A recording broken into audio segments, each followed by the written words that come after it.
Stephen, you want to be kicking things off with your intro? Sure, absolutely. Well, it's great to be on. So thank you both, Miriam and Grace, for having both Ben and I on today. So we can share a little bit of knowledge that we may have. It's always a challenge in this market because it is so ever changing. So sometimes you have knowledge yesterday, but you don't have knowledge today. And I think that's some of the exciting parts about being in this field today. And I'm I'll roll this into my bio now. I'm very excited to be able to be part of the college world at this point of life. I started off as a collegiate athlete myself, two-sport athlete, two-school athlete before the whole world of transferring. I transferred the old-fashioned way, walked into the coach's office, had to beg him for the ability to transfer as a 20-year-old, begging a 55-year-old superstar college football coach that you don't like his, not you don't like his program, but you want to leave his program. So I had to bear the wrath of that at 20 years old and kind of put my head between my legs and walk out. So I started at the United States Air Force Academy, played football and ran track at the Air Force Academy. And then I transferred to Villanova University, where I also played football and ran track and field. I was a decathlete on track and field. As I finished up my athletic career, I didn't quite know what I wanted to do yet. So I had that moment with some friends on a spring evening that was in New Jersey, where I grew up. And I saw three state troopers fly by us at about 105 miles an hour. And I said, that's really cool. So I applied to the state police in New Jersey and I miraculously um, made it. And I made it at a very young age and became a state trooper in New Jersey and continued, I'd like to say, continued my real life education outside of the classroom and outside of the field. Learned so much over that course of time and then began my entrepreneurial endeavors, which kicked off in the athletic world, in the world of athletic training. And so began in the early stages when athletic training wasn't that prevalent or prevalent at all at the youth or high school level like it is today, where if you're not training athletically with a trainer or with a place, you're sort of left behind. But back then, nobody was doing that. And so I took what was at the time one of the top athletic training facilities in the country, and that was the Air Force Academy. They were right next door to the United States Olympic Training Facilities, so we also had those great athletic trainers who were there, and they had a great design and setup. So I basically took that design, shrunk it to a 5,000-foot level, and developed one of the first athletic training centers for youth and high school youth and high school athletes. Then got into combine training before it became really popular. Was part of the invention of the Bosu ball with David Weck. So we invented the Bosu ball together. Quite a long time ago. Actually, he just reached out to me the other day. It's really funny. He was cleaning out his old house and he found this article that was written when it first came out when he was an athlete of mine and that's when he invented it. So went on from there, got into sports management, managed Olympic sport athletes in track and field. So got into the Asian side. I managed the decathlete Brian Clay for the 2008 Olympic Games when he won the gold medal in Beijing. And so I had the great opportunity to work with Nike and General Mills and working on some of those contracts that came through. Then continued into the social media world when social media became very prevalent and formulated a social media agency to support small businesses in sports, health, wellness, and fitness. At that beginning stages when most small business owners had no idea how to use social media to help promote their businesses. So that was a new opportunity. And that flew over into what we're into today, and that's 42U. And 42U is an organization that supports student athletes through psychological assessments and branding in NIL and life after sport. It all started out when we had 42G, which was a social media agency, and we had about 60 interns in college. Half of them were student athletes. And so at that time, we started hearing the whispers. This is when Ed O'Bannon was going through the process, and House versus NCAA was just beginning to gain some momentum. And we started talking about it in interviewing and starting some small study groups with the athletes. the student athletes and getting their feedback as to what's going on. Now, these were real life small school and large school student athletes. And so we really dug into before most were even really thinking about what's happening in this world. And we began developing some business models off of that, the information coming from the student athletes. And that built us into the company that we have now. We're partners with our largest school location is Rutgers University. And we've been able to build a supporting metric for coaches and the administrators during this change over time. I found that this is a great opportunity for entrepreneurs to enter the college sports market, which is normally not the case. So this is a tremendous opportunity for that. So looking forward to the next steps. Thank you. Ben, you want to go next? Sure. First, thanks for having me. My bio is not as impressive as Steven's, but yeah, I'm the director of NIL here at the University of Florida for the Florida Gators. I've been here since January 2023.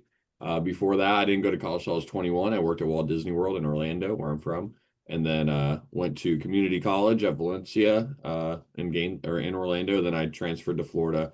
So I did graduate from UF, and then I went to law school at GW in Washington, D.C. And I was an attorney. I hated it. I got my first job in NIL from a Twitter DM. I just DM'd them on Twitter and said, you should hire me. And they hired me 30 days later. I was probably the first NIL consultant contracted in the country in this November of 2021. And yeah, so I worked for a collective management company, building out donor-led funds to pay players, basically pay for play. But we did it legally, or at least according to the NCAA guidelines.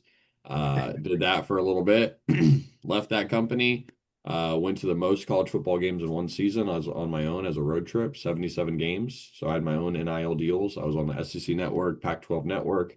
And I lived out of my car, Betty White, of a 2017 Dodge Grand Caravan, who I still drive her to work every day after a new transmission. And on that road, actually before that road trip, I applied for this job. My friend, she was applying. She took a job with the WWE, which left an opening. So I applied for it. Didn't hear back for 2 months and 2 days. At my NIL job, the first one I worked with Arizona football, Gonzaga men's basketball. They're pretty good. UNLV, Nevada. I helped consult a little bit at San Diego State because I was living remote in San Diego, and then I moved to Tucson. And then that company, as I was leaving, we were transitioning to take over Penn State's collective as well. And so I have touch points between that job because I was kind of like an outside salesperson. I would pitch presidents, ADs, donors on starting collectives. It's probably my fault and my former company's fault for scaling these donor-led collectives across the country. And then yeah, so I came back home to Gainesville. I've been here since January 23 in this role. Since then, we've dived heavily into international NIL and trying to make sure we can recruit the best talent internationally, not just locally. You could see that in our men's basketball team. I just won the 2025 national championship, and we compete at a high level. I mean, our women's basketball team has 7 internationals on it. Our football team has internationals on it. So, and I do think that that's a untapped resource going into the next era. And then lastly, like in 2024, we were nominated for Best Institutional NIL Program by NIL Summit, which no longer exists, at least temporarily. And in 2025, NIL Store voted me NIL Director of the Year. So that's a little bit about my background. I'm a Gator through and through, but I also lead a call about 40 NIL directors across the country. So I have touch points like today. I texted a senior AD at Oklahoma, Wisconsin, UCLA, Georgia, even unfortunately, Ohio State. So I'm very focused on Gainesville, but I have people across the country I can reach out to because at the end of the day, it's about the athletes and protecting them. And there's a lot of very bad actors in the space. I relate this space to early YouTube when YouTube creators were the Ryan's Tour Review is the one I always use, unboxing toys and getting paid for it, and these marketing companies coming and signing away the creator's entire YouTube channel. And there's a lot of people in this industry now that are as predatory as that. That era was about 15 years ago. So we're right back in an exciting time, and ever-changing time. So I may not be an expert, like someone said earlier, it changes by the day, but I try to say that I keep my, my ears to the ground and I'm 10 toes down in the space. Thank you for those introduction. I feel like your career and backgrounds reflect the speed and dynamism of this industry. It's like crazy. Okay, let's dive in straight away. We kind of wanted to start with a really generic question, and you can answer it in whatever direction you want to get started. But very simple, like how is NIL reshaping the landscape at the moment? And perhaps you'll have an answer now that might be different in 6 months' time, but we're keen to hear what you have to say. Steven, you want to go first? Yeah, sure. I think that the coolness of this is the two of us is that they're going to most likely be two different perspectives on any of the questions, but converging on the same area of the support for the student athletes. Maybe coming from a legal and the branding aspect, two different corners, which is really cool for this session. I would say NIL is turning college sports into a business classroom. The athletes are really learning how to manage their identity, learning how to market themselves, and make professional decisions, and really at a scale that's earlier than ever before. And I say that the opportunity is there. That doesn't mean that this is what's going on and happening right now, but we're at the very early stages of all of this. And we're at the early stages, a lot of the shiny objects are consistently flying around. But this is an opportunity for universities, for coaches to create this new, let's call it a dual mission of developing athletes both in performance and in life. And I think at the end of the day, we're going to see the cream of that coming to the top. And one of the things that we like to do is helping the schools build that structure in the chaos of the NIL world. And so it becomes part of this development plan and not so much a distraction, which was, if you heard early on in NIL, that was the hands up approach to a lot of coaches, that this is now a distraction, right? Because it's unknown, it's unrecognized. It's not part of the normal coaching schematic or how you were brought up as a coach. So like anything in life, when there's change, there becomes apprehension. But I believe that, it's reshaping this landscape of the education aspect, where you really are having the opportunity to help student athletes identify their true why, their true value, their true purpose in life a lot earlier than before. So I think as we see, we're going to see the student athlete athletic departments change drastically during this phase, and it's putting a lot of emphasis on the development of athletes for life after sport. Yeah, I think that's a very eloquent way to put it, way better than what I would say. But I will say that, the NIL era is, well, first it's the goal of it was to just have fairness, right? So I always say Florida was founded in 1853, and from 1853 to 2021, every student on campus could have a YouTube channel, because YouTube was obviously invented in 1853, but they could have one and monetize it. But athletes couldn't do that, right? There was the kicker at UCF who was a backup kicker or punter and had 30,000 subscribers, wanted to monetize, couldn't, quit the team, went from 30 to 300,000, and now has over 1 million, destroying. I always use that with my athletes because they know he's a big influencer now.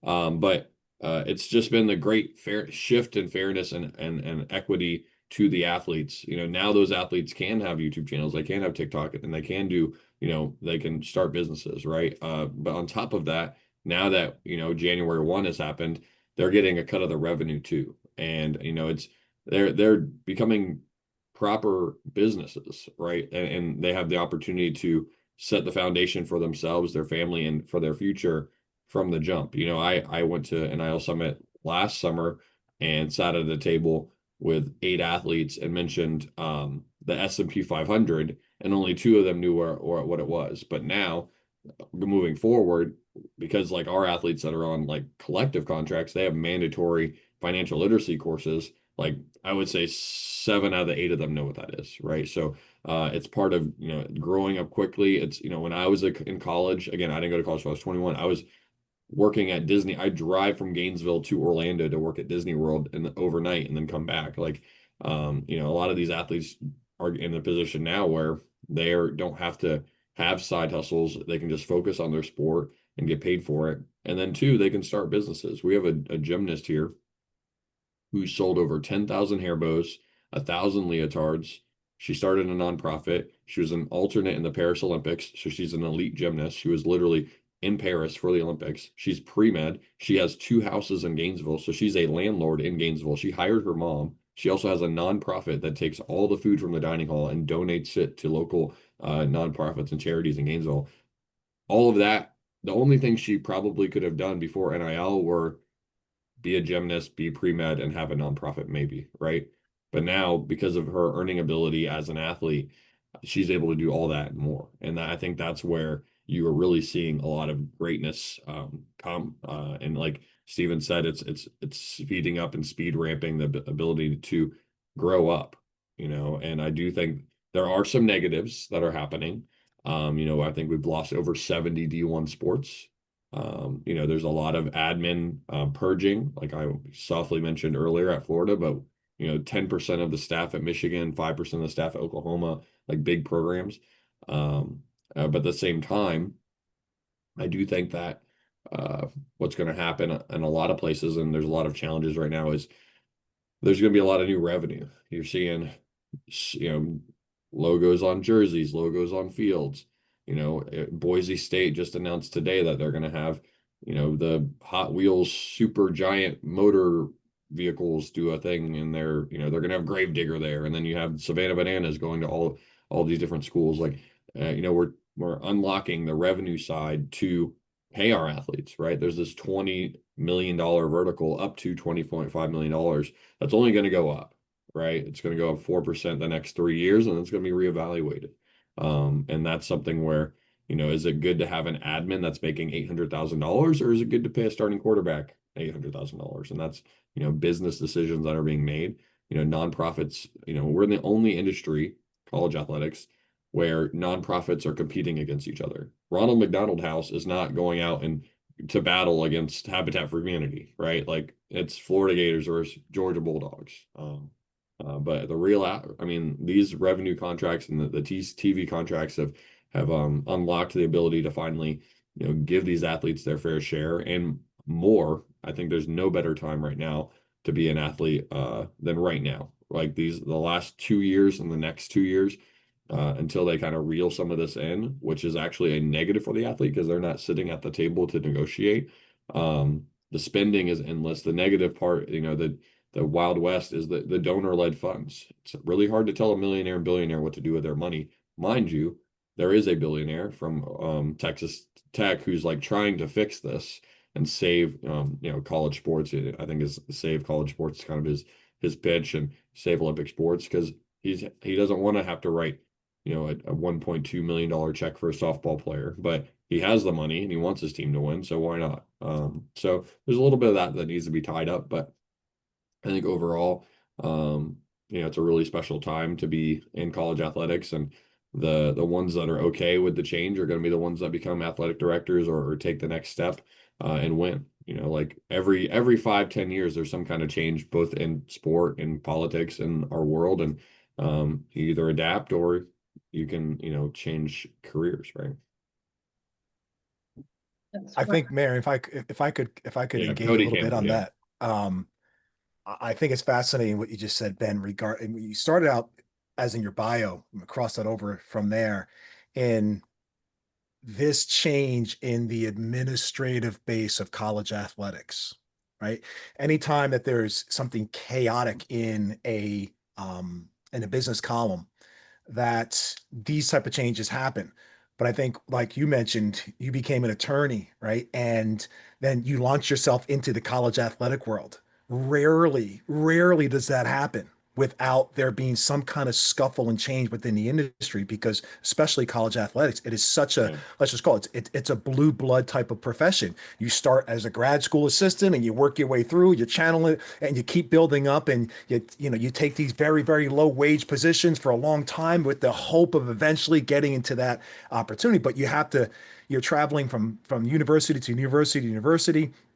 This opens up this gateway. And yes, it's very unfortunate that many administrators, have been shifted, right? But I think on the college landscape of the college athletic departments, it's less administratively driven today and more business driven, right? So it needs more revenue producing individuals inside the department, so that 800,000 is now offset. Like you're creating your income like most businesses operate, right? It's that one business where the expenditures really don't match up to the revenue on a general case, even at the largest of universities. It's when you look at it from a financial standpoint, it blows your mind, right?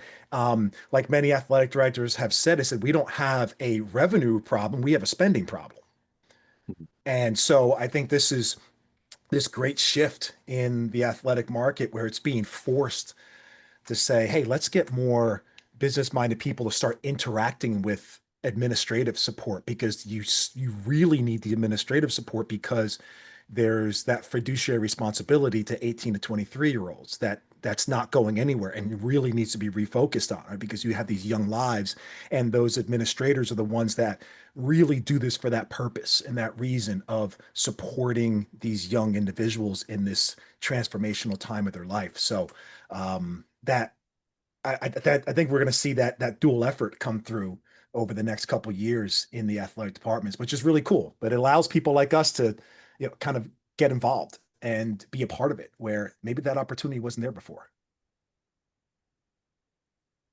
Yeah, thank you both so much for sharing. I feel like there's so many opportunities for these athletes, and there is a lot of dynamic changes and shifts going on, both administratively and in the athletes' personal lives.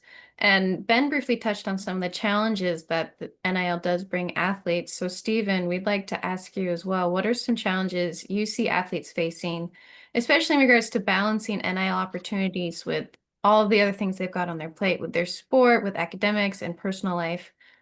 So what are some of those challenges, and if you have any suggestions on how coaches can support them, like the coaches here at Athlete Stool in specific can support them, that would be great. So, especially in today's world, the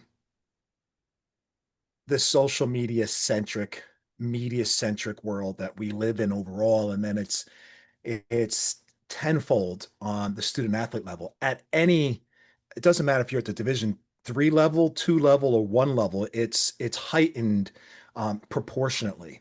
But I think it's identity overload. And that what I would say is one of the biggest challenges of student athletes in this era is identity overload. They're being asked to be a student, an athlete, an influencer, an entrepreneur all at the same time. And they're being pressured into that, not just by themselves personally, because think about it, you're working with people who are already mostly very driven individuals, right? You can't make it to that level, the D1 level. You can't make it to the D1 level without being extremely driven in some way or form. And even at the Division 3 level, Division 2 level, now you're not getting any real benefit. For a lot of athletes aren't receiving the same benefits, so they're really doing it because they're just downright driven individuals and they want to make the most out of their lives. So you have that to go on with it. You have the media outside focused on it. You have the social media focused on it.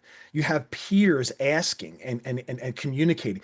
You're seeing all these one percenters, right? Your DJ Lagways of the world, who's the quarterback for University of Florida. You see him getting a Lamborghini NIL deal, right? You see him, videos of him surfacing in high school, fans, young kids cheering DJ Lagway, and the kid is 17 years old and he's being cheered by hundreds of little kids. And you're being categorized as that, and you're forced to identify as that. So I think it's a lot to carry for 18, 19, 20, 21-year-olds. and it starts to feel like an extra job instead of an integrated part of their growth.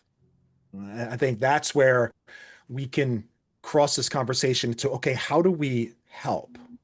And I think it is integrating it into an education aspect of their lives and not so much focused on the financial aspects, because at the end of the day, NIL is about brand building.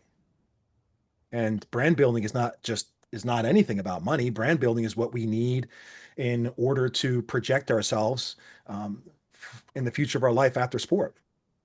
I mean, there was just a beautiful release in the Harvard Business Review about personal branding and how it is now an integral part in all of our professional lives. Integral part. And so when you're in college and you're a student athlete and you have all these resources around you, this is a tremendous opportunity now as educators to help support them. They can play a big role in weaving this NIL development into the existing athlete experience instead of just treating it as an add-on or only for a specific few. If you think about it, NIL is really it's just an extension of your performance. And being good at NIL is also setting you up for this next round in life. The same trait that could make you a great teammate and leader on the field makes you extremely trustworthy in marketing off the field. So I think these are ways. So as coaches, as influencers, as mentors, to begin using this as an opportunity to fuse this into the education aspect of student athletes versus making it something that's on the exterior. Wow, I'm gonna jump in here. I'm Tara. I joined a little bit late, but this is the work that I'm actually doing, and I've been doing it for a few years. I'm a former athlete, and I wound up having to quit early due to a knee injury, and then I just wound up seeing the parallel that occurred after college. Having that athletic mindset, right? And I didn't really know myself until I actually took the time to know myself. And when I had to quit in college is when I started to really figure that out. But if you're not aware of that performance mindset, you can essentially be chasing something that doesn't belong to you, right? And so I'm really glad that I joined this call to connect with like-minded people, because it is a problem in our society, right? The way that I see it. And across a lot of the different schools, like I think it's been a great business opportunity for sure. But at the same time, how much of like a true identity is actually being built at the university? And so I think, I'm at the beginning stages of understanding like how much time do the students actually have to themselves. I don't think it's that much time to really explore and take advantage of different resources within the university. And, even if it's as simple as like meditating and journaling each day, right? And doing some reflection. There's a lot of performance coaches out there with the goal in mind, hey, to be a better athlete, to score better, to do this better, right? To achieve. But what about the individual, right? Take that achievement out. So I think that could be an interesting mindset shift for some people. And it'll just be, name, image, and likeness coming out, or that has come out. Like it's a beast to tackle. So it's refreshing to hear like-minded people. Thank you. Thanks, Tara. Yeah, no, go ahead. Ben, do you want to react as well? I'm curious about your perspective on how this impacts the sense of identity of the athletes. Yeah, no, I think that's a good question. Also, I will say, I think I told this to you. My girlfriend's a professor here in sports management and teaches a transition out of sports class. So I actually get a lot of good insight from her. She's a research tenure track professor here. So honestly, like some of the stuff that I've, heard in here and some of my thoughts and processes I just get from sitting in the living room and letting her cook. So I probably echo her more than my thoughts on some of that. But I will say that, in this era, there is a lot of questions of identity when it comes to NIL, because, the perfect example is, our soccer team, they're not getting any like collective dollars or much rev share dollars. But they're competing their butts off just like our football team, right? And they show up in the dining hall, and outside the dining hall is, 15 Dodge Chargers with scat packs and 2 Mercedes Sprinter vans and all kinds of different things. And they know, that this is not like, when NIL first started, everyone thought like, athletes don't talk to each other, but they do. And it's trickling down to not just football, men's basketball, women's basketball. I mean, we had a huge transfer in volleyball, probably arguably the best outside hitter in the country transfer to Penn State. And then so when that happened in the spring, I was at a video shoot for one of our sponsors, and I asked one of our volleyball athletes, how much do you guys talk about NIL now? And she goes, every day. And so that just shows you that it is top of mind. And it's a business now. College athletics is professional sport for these athletes, especially when they're in sports that not just have eyes on them, but have dollars going towards them. In the Big Ten, volleyball is it's a rev share sport. So if you're at a school not in the Big Ten, you're trying to get to the Big Ten. In the SEC, softball players are getting paid very, very well, right? So like that, the markets are completely different. It's not about, the facilities or competing in the SEC or whatever, or the Big Ten or the ACC, whatever the former Pac-12. It's about what schools are deciding to invest revenue dollars into those athletes. And on top of that, are there donor-led funds that'll also compensate me to play a sport at a school, right? There's very few athletes now. Even in track, there are schools that are paying track athletes to go to their schools and swim and dive. And we have a historic track program here at Florida. I mean, our coach has, I think, a combined 17 national titles. And he's at the part now where he's like, what do you mean I don't just put my rings on the table to recruit? Like, what do you mean? Like, it's not, like Phil Jackson, you just put the rings on the table and they're supposed to commit. That's not how it works anymore. It's a great shift. Steve, who hopped off, I think he was wearing a Minnesota jacket, right? Minnesota's the last school in the country to win back-to-back-to-back football championships. I don't know if you guys knew that, but you learned something today. And maybe they have a donor that wants to go back to that time in the 40s to do that, right? So like this is the era to do that. But going back to the identity piece, it's really, it's like when I apply for a job and they say, what do you think your salary should be? And I just kind of say, I guess, right? But now when you get that phone call from a coach, it's literally, we'd love you to be here. Here's your fit. And the end of that call, these athletes are expecting a dollar amount to be said to them, not just their scholarship, not just their whatever. Like, and when you come to Florida, you're going to make $50,000 a year, right? So it's literally a job offer now. And I don't know how speed ramp that is on all sports, but it's happening very quickly. And, especially in the transfer portal era, these kids don't even come on campus anymore. They just get a phone call, 150 in your bank account, let's go. Right. Like, and that is an interesting thing, because how quickly is that going to disappear when they're transitioning out of sport, especially in a sport that either does not have the professional level, or in a sport where the professional level is a downgrade in finances from where they're now when they're getting paid $10,000 to go shake some hands and kiss some babies on a tailgate, and then they graduate and they're an alumni and they get invited to a tailgate and they're like, yeah, how much am I going to get paid? And you're like, no, you're an alumni. We're just inviting you to tailgate to hang out, right? Just like all 500,000 living alumni at University of Florida, right? So I think some of that is going to be interesting to see. Now, I don't know if you guys saw, sports gambling will be unlocked for college athletes to bet on professional sports. When I was in law school, I had a classmate that averaged $4,000 a weekend on bets.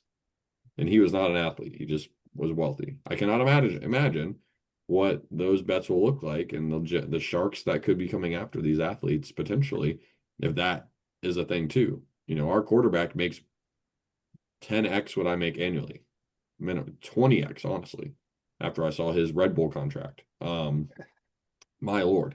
So like that, and he deserves it. Dollars follow eyes. I tell that to all my athletes. Dollars follow eyes. So like, if you're someone who can get eyes on you in the field, on the floor, on social, the money's going to come. And he's paying my paycheck, so I do not count his money. But I think that is a big part of it, is like, even these football players, only a certain percentage of them are going to make it to the league. NFL not for long. So when they're getting paid, the starting left tackle at Indiana University is getting paid $300,000, and then all of a sudden he doesn't make the NFL, like that's going to be a huge pay cut. Going back to what Steven said, when you start in athletics, you're making pennies on a dollar because one, athletics is cheap, but now we got to pay the athletes, right? So there's going to be the mindset shift there is something that we need to figure out. We try to do the best we can here. But I know I probably rambled on a lot of different things there, but hopefully I touched something. No, it's great. Thanks, Ben. Kelsey, you have a question? Do you want to go ahead? You did hit something that I was going to ask about, so I'm glad you did. Awesome. I think about the athletes that are given this dollar amount as kids, right? 18, 19, they're getting out of college and they now have assigned this dollar amount to equate their worth. And what I worry about is then they are walking into a career, an entry level position, and there's this tension between no, I'm worth way more than some entry level position. I don't know necessarily if you have an answer to this, but like I'd love to hear that reaction to help those athletes like work through that. Yeah, I mean, I think that we've had a few different good examples. I mentioned earlier Leanne. Well, the gymnast, her name's Leanne Wong. She's honestly like, I told her nickname's the CEO. I told her whatever her next business is, I will invest in it. Because like she is that much of a grinder. But like she, she's now a coach, like as she's doing her GA ship and doing that stuff. So she's not getting the rev share dollars or the like Florida Victorious is the name of our collective, that check, right? So she already took a pay cut to graduate, no more eligibility. But she's also someone who called Yeti and said, hey, I would like to work with you, but I want you to work with our whole team. So like she's still doing that. But on the professional side, I mean, unless the athlete has true brand value, like Steven said, it's definitely something that's different. One of our softball players, she was the all-time D1 runs hitter, Skylar Wallace. She did pretty well in, collective dollars, and she's in Athletes Unlimited, which is the softball league, but that's a pay cut for her. So she is trying to transition into doing other things. I think she's doing a good job of being a lifestyle, influencer, but I haven't seen that next level of, you got paid a lot of money because you're really good at your sport and you have 2,000 followers on Instagram. Now what?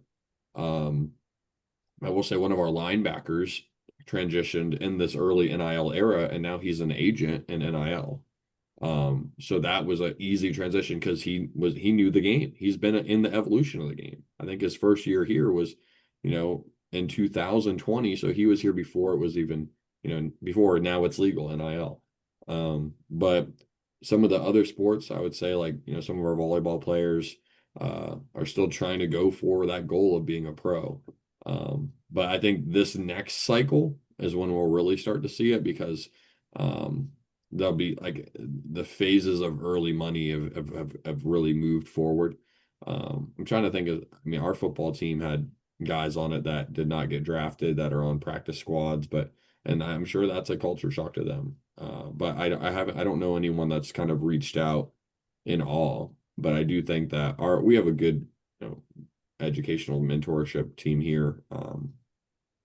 But I think that's where we need to put that focus on this transition out of sport, and because we're going to have a lot of guys and women. I mean, a women's basketball program at LA schools, we have an athlete on campus here that should not be on campus because she should have gotten paid a lot of money to transfer. And the fact that she'll make, she could, for example, make, compared to a rookie contract, compared to Caitlin Clark's contract as a rookie, which is $73,000, like it's like these athletes in the college level are making 10x that for women's basketball, right? So the best ones, and then 5-6x that for the rest of them. So that'll be an interesting transition too. This one thing that needs to be solved is this like 5-year window thing. Because then it's like at least they can start getting ahead of transitioning into their next life. And then we can kind of lean into, hey, like we can see if you're going to go pro here. If not, this last year, let's buckle down and one, figure out what you're going to do post this year, and two, like realize that you're not going to be able to afford Uber Eats every night. Like that's not realistic. So it's a lot. I mean, it's I think the other part that's not talked about a lot is the dynamic between the athletes and coaches and tutors and mentors and all that now, because the power dynamic is completely shifted, right? Like who's our perfect example is I was texting our head of student athlete development. She has a PhD, and she's mentoring or trying to get kids to go to class that make $1 million, right? Like what in what world is that even a thing, right? Like legitimately 7 figures, and I'm begging you to go to class so that you can be eligible to play your sport. And that babysitting, I think there is, there's a runway there for there to be a lot of jaded advisors, right? A lot of jaded people in that space. When this, so and so gets an NIL deal worth more than their entire salary, right? One deal, right? So like that's a whole another pathway here. There's a lot of that stuff that's not talked about. Last thing, and I'll take all the questions, is on a campus, the dynamic between coaches, it's no longer Go Gators, it's Go Gators tennis. It's Go Gators football. It's no longer Go Gators, right? Because they're competing for the same dollars. They're competing for the same donors. They're competing for the same rev share, right? So like that is a whole nother dynamic. You're fishing in the same pond. Real example, I was at a gymnastics event with a donor from gymnastics, sits a few rows down from me, and a donor walks down, that donor walked down to their seats with another coach from another sport. Now, if I'm the gymnastics coach and I look up at that, I'm going to feel some type of way, right? Hey, that's my, not meal ticket, but that's my donor. That's the one who's investing in my program. Like, what is going on? So, like, that whole dynamic in terms of all this, mind you, we're supposed to be talking about athletes, but like, all of that trickles down to the athletes at some point, right? Because the donors are the ones hosting the tailgates that the athletes are at, and all of a sudden, that volleyball player sees, donor X with the softball team, and he's like, what just happened, right? So like that value, that worth, like all of a sudden you're getting a pay cut next year because the donor decided that you're not as good, and then that donor is suddenly at a different sport. Like there's so many dynamics that aren't talked about and uncovered, but it's something.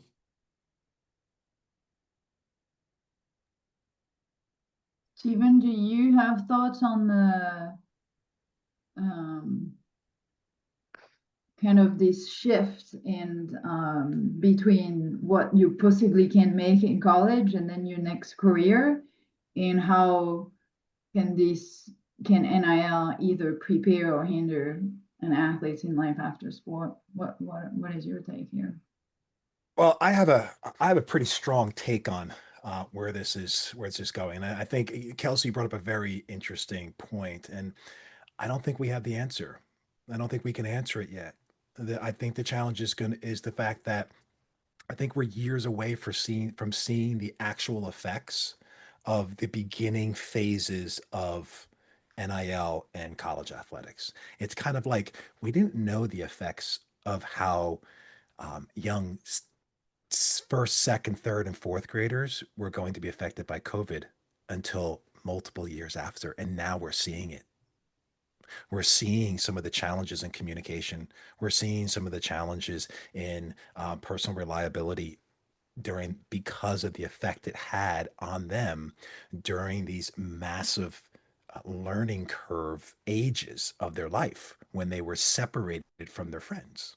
Right? We're only seeing the results of that now. I think we're going to have to wait a couple years to see the results of the early phases of NIL and how it affected many student athletes. But I do feel that a lot of it relies on the identity aspect of it. And if we can work on that, that NIL is actually a bridge or can be a bridge between athletics and real world.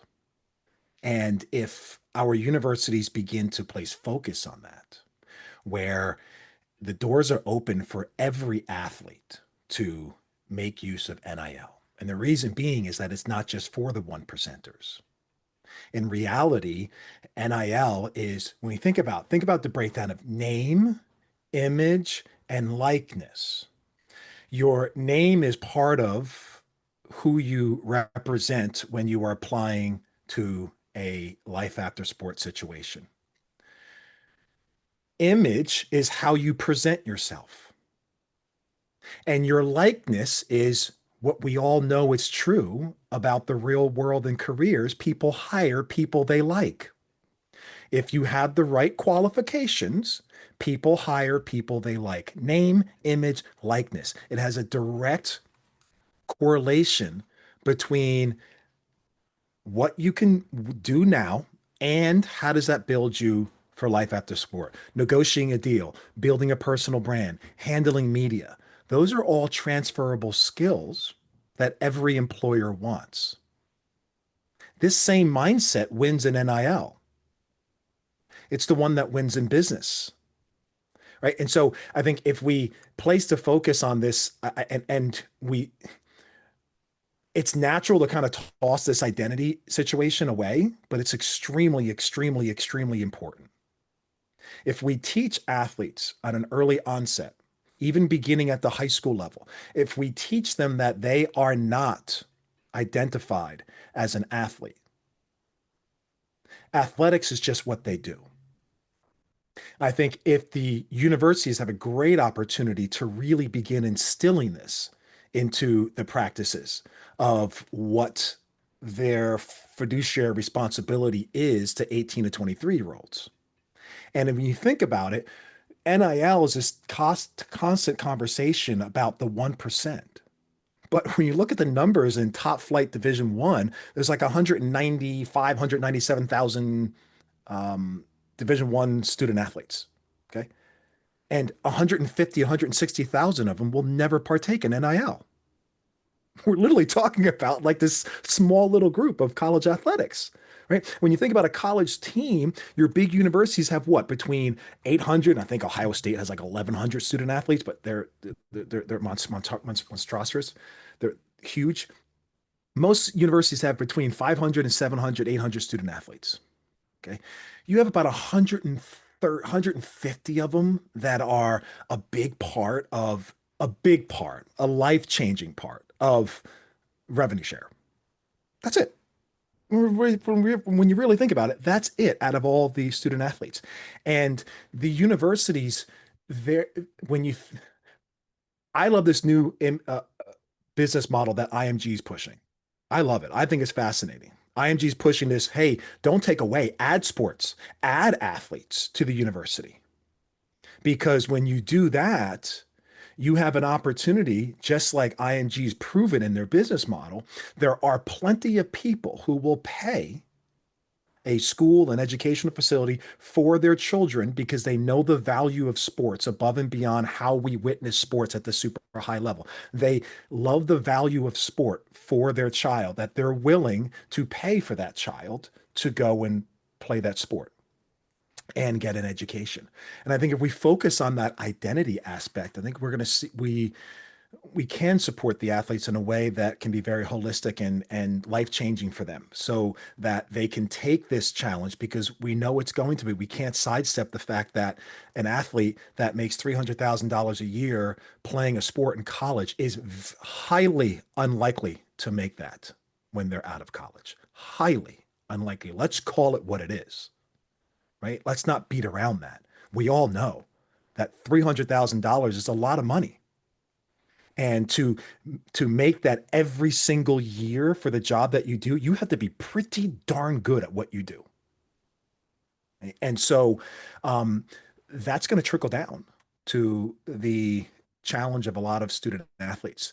And like Ben brought up, that challenge between administrators and staff members, where the athletes have a lack of can have a lack of accountability because the financial aspect, because they're identifying themselves not as that student, not as that athlete, but as this superstar, this I am better than somebody else because I am taught by society that money drives everything, and because I have money I am superior to somebody else, which we all know that is completely false.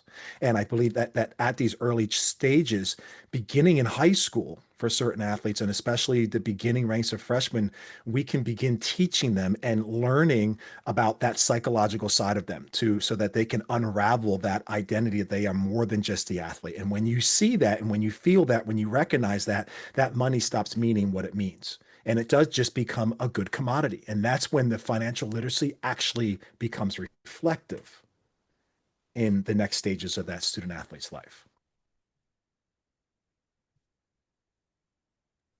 Thank you so much. I know that I have definitely learned a lot about the identity and potentially the long-term outcomes of NIL and athletes.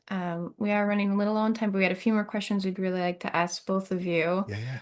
And the first one of those is we're going to kind of shift directions a little bit is how do you guys see NIL impacting the smaller sports and the athletes that participate in those smaller sports that might not be getting as many deals as some of these larger, more money-making sports? Steven, you want to go first? Yeah, sure. Well, there's been this historical pattern in athletics, and it's really cool to watch. And when you're part of an athletic family or you've been around athletics, it started with the scholarship. And that was probably in the late 80s, early 90s. The scholarship was everything. If you got a scholarship, like, wow, that was life changing, right? And then out of the scholarship came what they realized is, I don't know if you all remember, it was called Prop 48, right? And that Prop 48 was where you didn't have the right grades in order to play scholastically, right? You basically were failing your classes. You're a good athlete, but they were scholarshiping you. So that became a major issue in college athletics. So the academic support model came in, and that was a big change, a big money spend in college athletics. Then it became the facilities. And then we went nuts with facilities, right? And that became in the recruiting side of things on the facilities. Now, this next level is the student athletes ask, how will you help me build my brand? Not so much how much playing time on the majority, when we're really talking about the scalability of athletes, right? There's a certain small percentage, but the scalability of athletes is not so much about, my playing time, but how can you help my brand? And I believe that in the smaller programs, the programs that can really show brand development and show that they are interested in that aspect, because the young generation, that Gen Z and younger, they know that there are multiple ways for them to succeed in life, multiple ways, and they know that.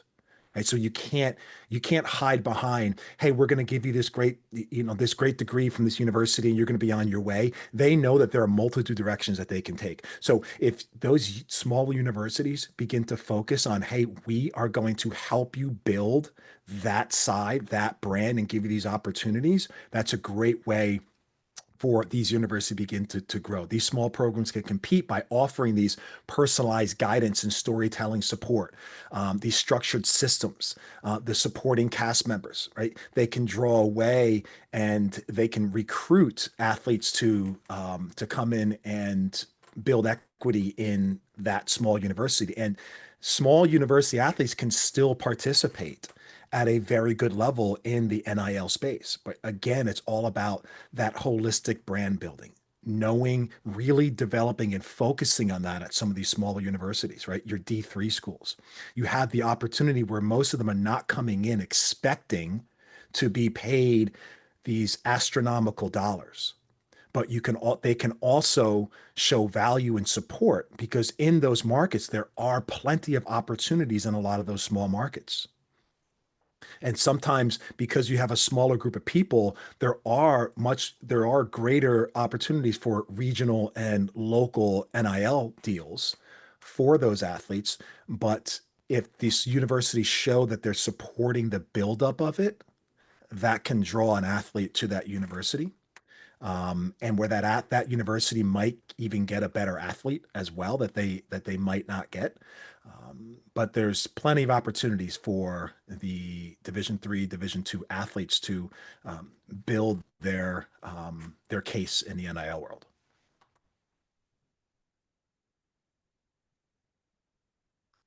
I think that was good. I mean, the only thing I would add is, there's athletes in smaller sports that, I always say there's consumers and creators, and 99% of people are consumers. But for those 1% that are creators, or even less than that, there's opportunities in every niche. I mean, you could be a professional, you could be the worst fisher in the world, but you could create content about fishing. One of my friends, his mom, who's like in her 80s now, is a TikTok star. Her name is The Village's Fishing Lady. She's got like 300,000 followers on TikTok, and like that she just goes and let's go fishing, y'all, and she just presses record, and she's been able to unlock a crazy amount of following just being The Village's Florida Fishing Lady. And that can be true in any sport. It could be field hockey, it could be archery. I always say like flips are compelling content. So if you're a gymnast, it's pretty easy to get a big following there.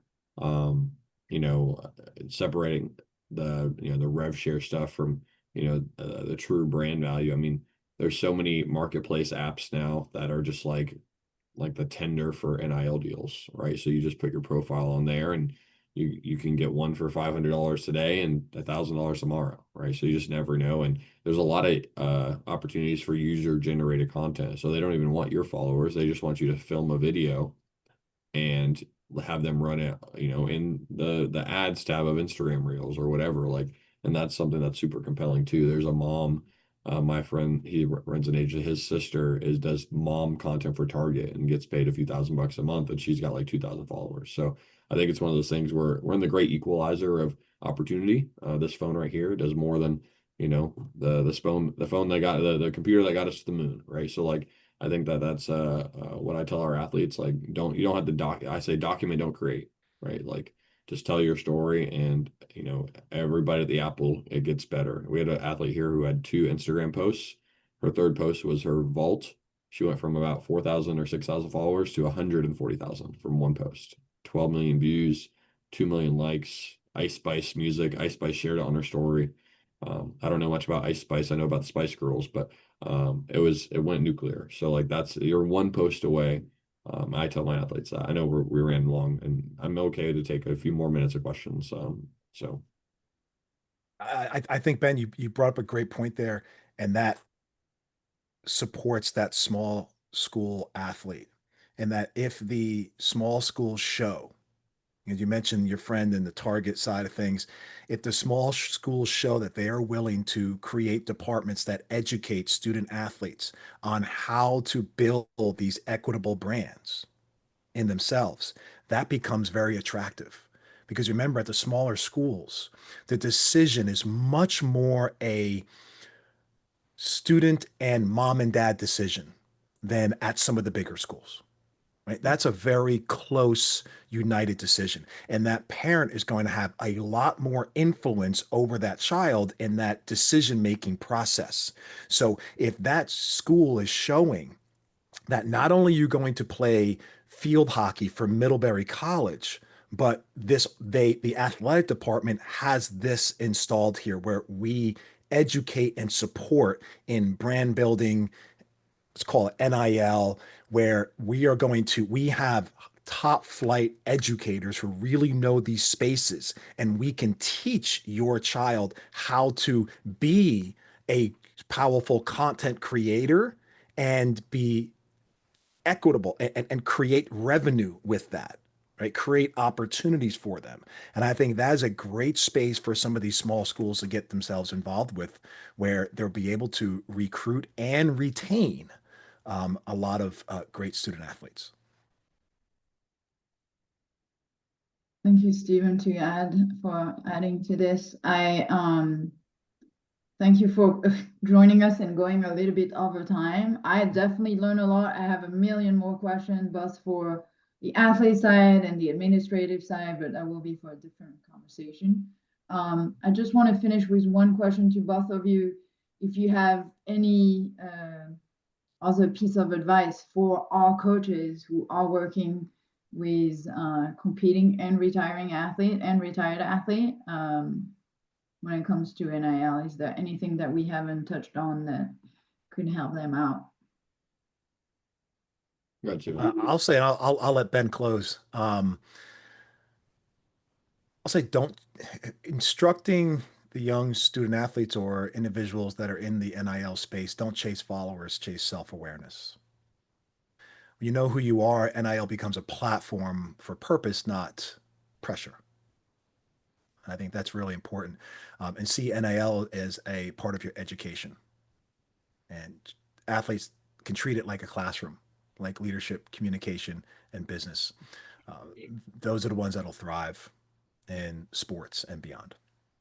Yeah, I echo that a lot, actually. I always say you have your athlete resume, you have your student resume, and then you have your NIL resume, but that's really your business dev resume. You know, if you negotiate a deal, you've negotiated stuff. You've worked with a marketing director, right? You're making a relationship with local business owners. If you did a deal to promote a local chicken shack and you had to meet with the owner, you're getting you're going into rooms you've never been able to be allowed to get into, and you're advocating for yourself. If you're majoring in marketing and you've done NIL, you've done marketing. If you've majored in business and you've done NIL, you've done business. And that's the thing that I tell these athletes. It's like, you are unlocking so many transferable skills. You just have to know how to communicate them, right? And that's where you guys can come in and say that to them. Hey, like, you know, you're selling yourself. You're making a brand right? You're pitching yourself.